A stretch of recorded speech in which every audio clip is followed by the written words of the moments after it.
கடற்கரையிலிருந்து பாலைதீவு அந்தோனியார் ஆலயத்துக்கு புறப்பட்ட படகு ஒன்று நீரில் மூழ்கி விபத்திற்குள்ளாகியுள்ளது. குறித்த விபத்து சம்பவம் சற்று முன்னர் இடம்பெற்றுள்ளது. இது தொடர்பில் மேலும் தெரிய வருகையில், ஆலயத்திற்கு சென்ற பயணிகள் படகு ஒன்றே இவ்வாறு விபத்திற்குள்ளாகியுள்ளது.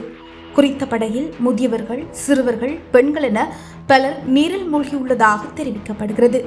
இந்த நிலையில் அவர்களை மீட்கும் நடவடிக்கையில் அப்பிரதேச கடற்தொழிலாளர்கள் உடனடியாக ஈடுபட்டுள்ளனர். இதில் 3 பேர் கரைக்கு கொண்டுவரப்பட்டுள்ள நிலையில் ஒருவர் உயிரிழந்துள்ளார்.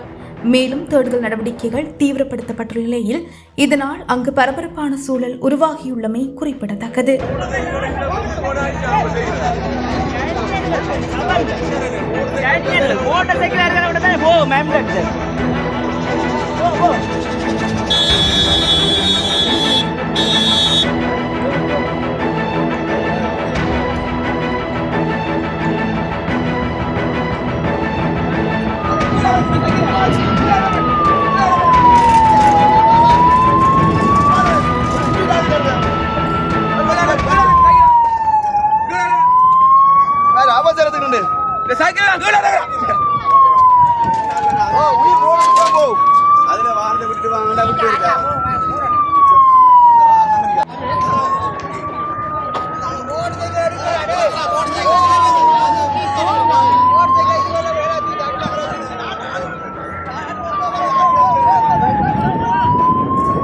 Ada ini,